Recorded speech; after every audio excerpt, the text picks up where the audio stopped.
We're going to talk to Amari, who's been so patient with us, sitting through all this. But I swear, it's y'all show.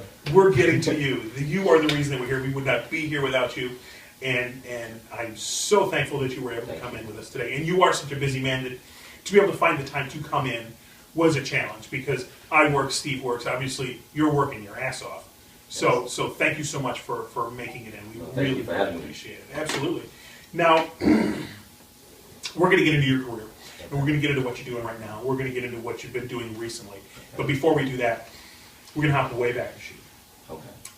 And we're going to jump all the way back to your childhood because that's where this all starts. Right. And this is going to be a lot of fun. You grew up in Detroit. Yes. What neighborhood? Where were we at in Detroit? I was somewhere around 7 miles east side of Detroit. Okay, over like 7 and Gratiot, like State Fair and Yes. Gratiot over in that Yes. area over there. Okay. It's I used to hang out down there a little bit with Deshaun. Deshaun, yeah. What was Deshaun's last name? I don't want to say it on the air. I don't remember what Deshaun's last name. Florida or something like that, right now. Did he really? I think so. I haven't talked to him in years. Yeah, I used to know that area pretty good back in the day. And you lived there till how long? I want to say, so, what, 11? 11, yeah. 11? Yeah. Okay, so you're forming your kids. You're running around in the neighborhood with all the kids over there, and then you moved out of Detroit. No, I'm sorry. I moved out when I was 15. When you were 15. When I was 15. Okay, where'd the 11 number come from? I have no idea. Just It's plain been so, yes. Excuse me. But I moved out of Detroit when I was 15. Now, where'd you move to? Sterling Heights. What? And I have to ask this of anybody who moves out of the city of Detroit. What was the impetus of the move? Was it schools? Was it neighborhoods? Were you in a bad place with some? I was more some of the in a neighborhood bad place. kids. I was more in a bad place. My dad, he always dreamed of our family to move out the hood just to kind of get a better insight of life. Yeah. And, just me as his son, I was really appreciative to actually be at a better school as well as, like, getting opportunities just to do different things, as a normal kid, being in Detroit because of, high crime rate, it's like you can't really do too much. But when you're out, Sterling Heights, a better neighborhood, Yeah. you're able to, like, play basketball or just do something that a normal kid should do. Sure. Yeah. So you didn't necessarily have those opportunities to be a normal kid. Yeah. You would say growing up in Detroit. Yeah. Now, What high school did you go to? I went to Stevenson High School. Yes. that's a big rival of yours, if I'm not mistaken. It was, yeah. I went to Chippewa. Yeah. Yeah. You Yeah. guys were buddies. Go Titans. Now, did you have a big family, small family, a lot of brothers and sisters? I only have 2 brothers. Yes. Just 2 brothers? Yes. A specific moment, like a specific movie that you remember, like this is the first movie I fell in love with that you watched 100 times as a kid. One movie that really sticks out to me, the movie Hitch by Will Smith. You know what? We pulled that pin out way too early. Really I was going to come all the way back around to Hitch later. You're about to get me started. Because I was reading your bio on IMDb, which, by the way, the writer in the bio says anonymous at the bottom. Is that like your code name? I want to feel like somebody wrote a bio about me. Listen, there's absolutely nothing wrong with that because you have to get your story out there. Yes. And nobody knows your story better than you, Yes. which is why we have you sitting down here telling your story instead of just reading your bio off the internet. That's great. I too agree. Can anybody I too agree. argue with that? Yeah. I too Okay. agree. Well, this That's like a legendary sitcom performance, though, as well. well, absolutely, Yeah. absolutely. Yeah. But this is a romantic comedy, and that's why I bring that up. Sure. I mean, he's funny, though. He's a funny guy. I just He's even funny. Like, he brings the comedy aspect of the action hero, which is cool. yeah, well, yeah, like Independence Day. He has some Right. real funny one-liners in Independence Day and some of his other big movies. Absolutely, and I'm not saying he's not funny. Yeah. I'm just saying in this movie he's not funny. I think the movie's funny. And I don't want to attack No, your favorite movie because overall, I feel like the movie is pretty funny, but I feel like his character was more on the smooth side. Like, Okay, he sure. wasn't supposed to be the funny one. I think the funny guy in the movie was Yeah. Kevin James. yeah, and He's the again, straight guy. absolutely. And I don't want you to think that I'm insulting your Oh, choices, no, your favorite movie at you're all. fine. I just want to find the mindset behind it because I don't know. I like this was no shit. Hold on, I find this hard to believe. No, okay, I was looking at the wrong thing. I said director Michael Bay. I was like, wait a minute, Michael Bay did not direct. Oh, no. Oh no. No, that was for Bad Boys 2, which, by the way, That was a good movie. That was a good Awesome. movie. See, now here's the thing: That's you a pick good Bad Boys 2. I'll even take Hancock Yeah. over Hitch. And again, this sounds like I'm ripping on you right now, and I'm not. I don't. I've seen the movie. I've seen it twice. Right. I don't get it. You Explain. don't get Hitch? No, I get the concept. Like, I understand what's going on in the movie. As a whole, I don't get. Does that make any sense to anybody?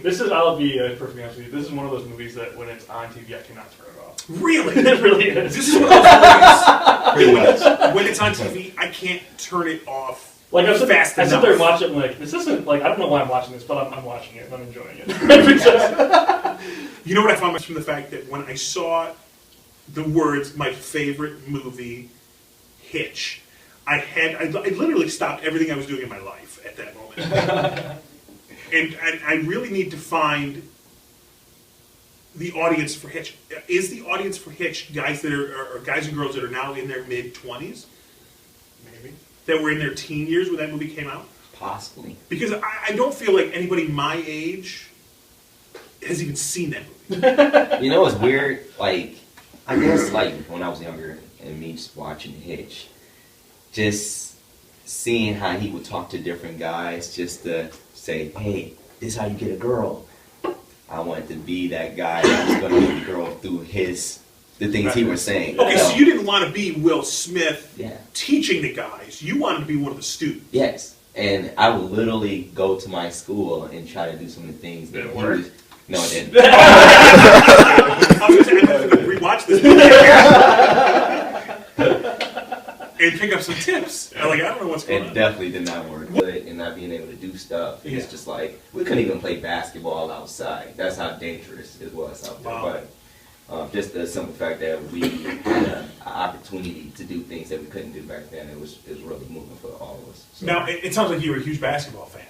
Yes. You carried your basketball with you everywhere you went. yes. Did your dad put the hoop up No, before he brought it- you guys there, or did it just happen to come with the house? They came with the house. Okay, because your father was about to get a Nobel Peace Prize. If he had bought the house and then put the net up and then brought you up. Yeah, so they came with the house. Like, I would have given him this house. Like, it just said, here, you just have it. Oh, I'm my done. goodness. Because I'm never going to be able to top that. Like, I got to make sure my kids never listen to this podcast. Because I would never be able to top. That's like me moving them from here to, like, Farmington Hills. And the house is like 10 times this size. And just like, here you go, it's yours. Yeah. So you rolled up with just mops and brooms and It really did. and you were not about to start cleaning, but as soon as I you heard was it was not about to yours, clean anything.